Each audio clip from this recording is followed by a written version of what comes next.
in that Hey, red, people, white, and people. blue sailor's garb and a not so happy face. I mean, it kind of looks Okay, happy, slightly angry. we are No doubt he's good about to to step out of go. church. Another fun addition to any collection, All right, regardless so of the I'm season, here. the Stay Puft Marshmallow If you Man want to ask me animated questions, side they can. stepper is also I'm now in here. stock, priced at $32.99. And yeah, you know that purchase link is also in the description.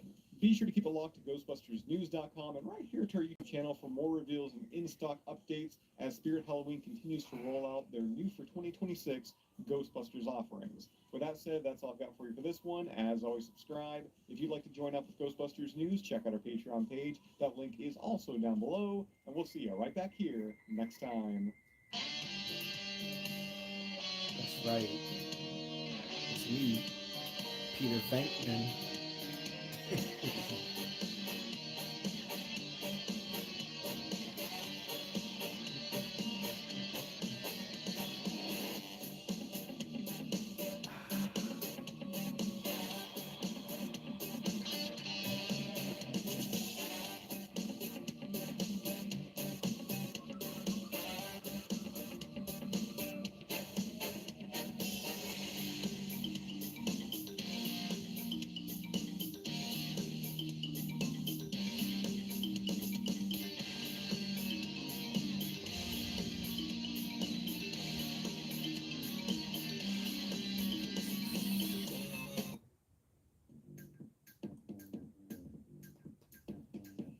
Tap, pair, perform.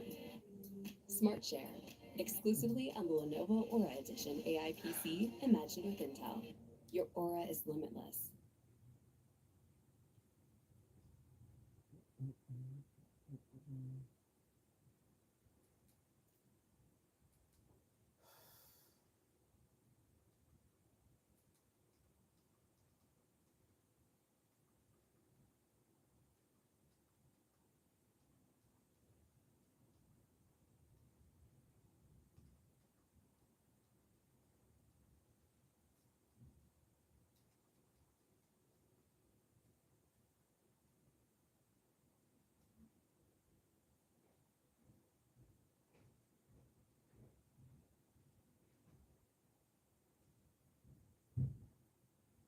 I smell amazing. That extra deodorizer did the laundry.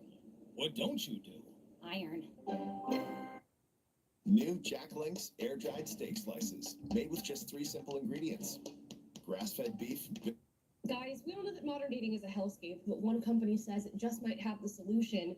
What if you created an AI avatar of yourself? Then that avatar went on to date a bunch of people's other avatars, and then came back to you and let you know who your best matches are. Oh, we're still in hell? Well, let's talk about it.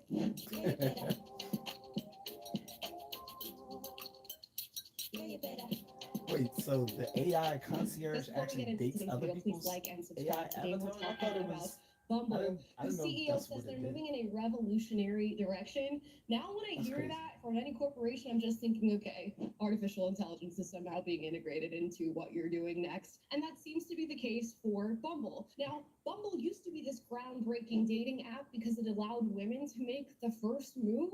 And it essentially said, you're going to dictate the conversation, you're going to control your matches women and didn't who like that. you vibe with. And that was not the case prior. Now they're saying their revolutionary move is AI. Not only are they going to have a sort of AI matchmaking system, but later down the line, they So want you to be able to have this is AI volume all the way up. avatars that date other AI avatars. Now we get this in this like sort of Whoops, strange see, he's corporate present. speak in the video we're about to watch. So let's get into it. We are going to be saying goodbye to the swipe and hello to something that I believe is revolutionary. Right. I saw something posted on your Instagram this morning that Bumble is maybe getting rid of this swipe. Is that true? We are evolving into our next chapter. And we are, synonymous with being the product where we put women in control.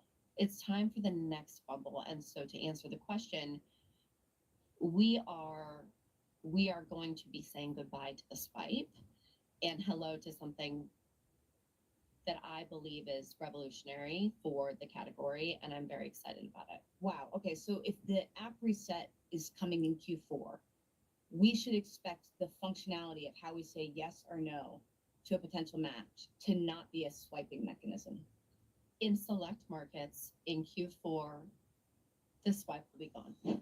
Oh gosh, just like the corporate speak mixed with the reality that they're going to be like fully integrating AI into these dating apps is just absolutely insane. Just to hear In Q4, in select markets, I think we're going to be rolling out this new revolutionary AI system because, you know, so many of our markets have been complaining about the loss of humanity in dating apps. And what we want to do is actually strip dating of all its humanity by having AI control the matchmaking. are we insane?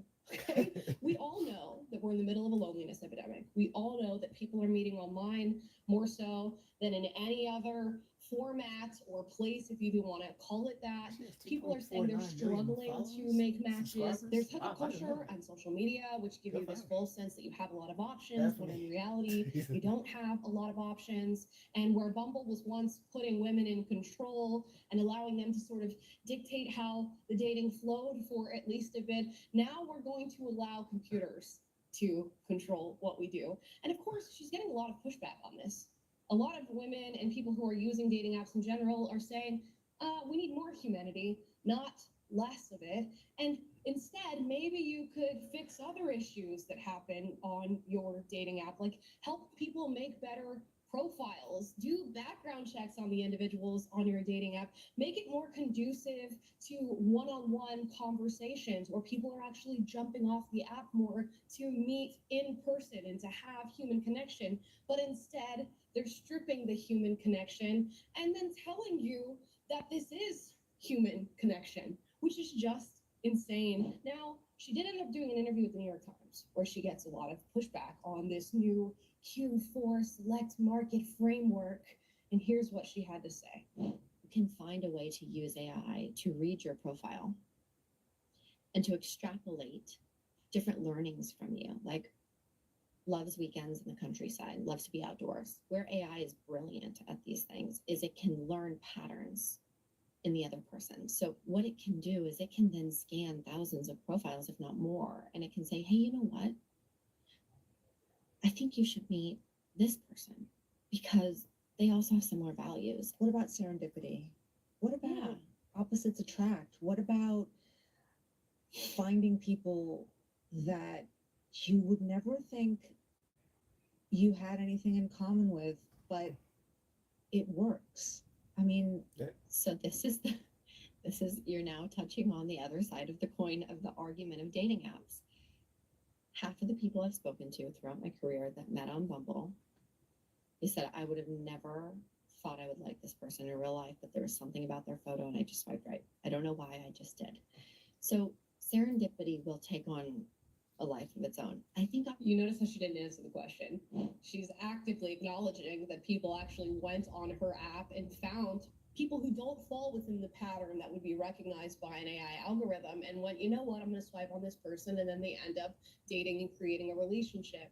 Can your AI system, which I guess they're now calling B, can it account for that? Can it account for the moments in life and the human experience that are truly unique, which is happening to all of us all the time? Us and ourselves we're all unique individuals, and we're meant to go out and meet in the real world. And we've already been stripped of that by Just the online delete the space and apps. social media and dating apps. Can you I met my really wife melt on it that app, down but that was, further? Put us into AI 9 avatars years and then ago. have those AI The avatars apps are trash gauge now. through If pattern you've been using the apps recognition for the last and 5 create years, they're trash. successful Just delete matches. them.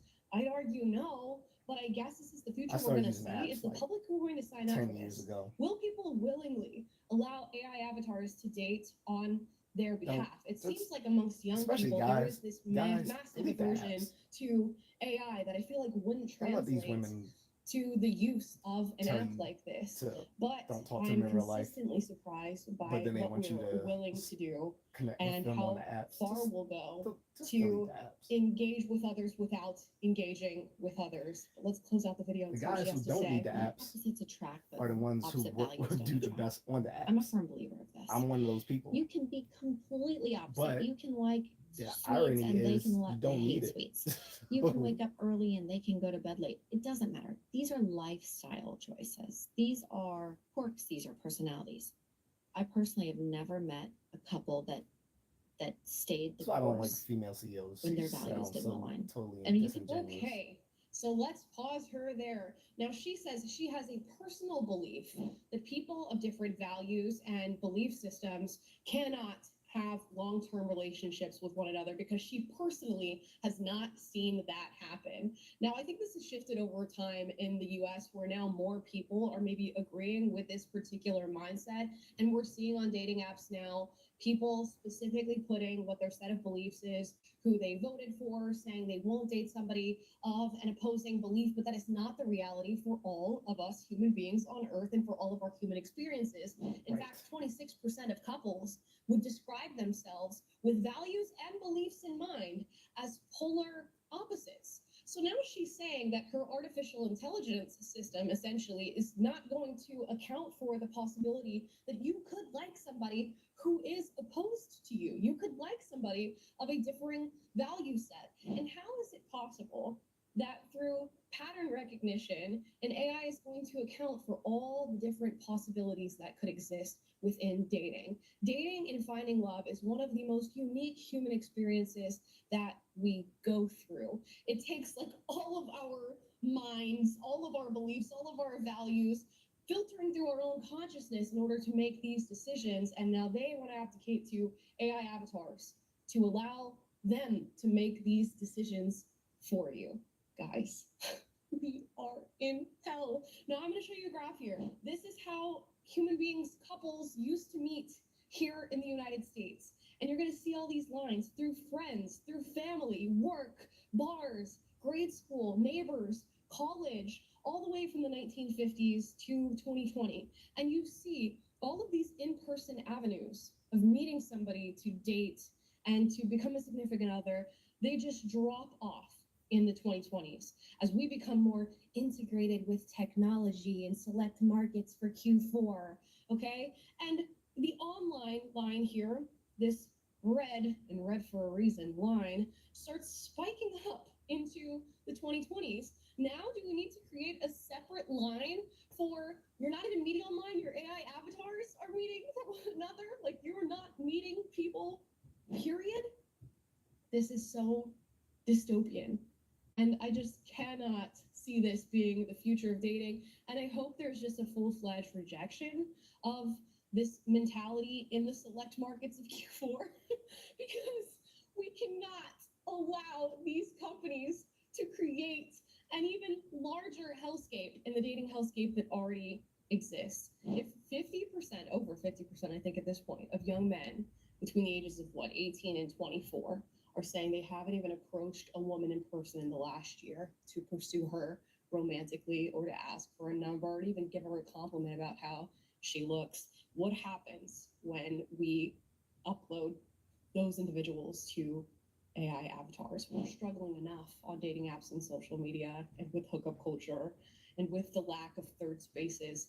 Now we're creating, what is this? Like a pseudo third space for your AI avatar. Black Mirror was a documentary, is what I hear a lot of people saying in response to this, and it couldn't be more true. I think we all just need to maybe acknowledge that dating apps are not the best way to meet people. And in acknowledging that, also acknowledge that AI is not going to be the solution. And while AI can have many uses and many different places in our society, and it is inevitably going to, maybe the space of dating where we need the most human connection possible is not one of those places. Guys, those are my thoughts on this. I'd love to hear your thoughts in the comments down below. As always, I encourage healthy debate on this channel. So if you disagree with anything I said in this video, do get out and do so respectfully. And if you like this video, like, subscribe, click the notification bell to be notified every single time I post a video for you guys, which is every day. And I will see you guys tomorrow. Bye, guys. For quality you'll love and prices you'll love even more. Harbor Freight. The summer of play is at main event. New games, all out summer. There you go, Buster. Buy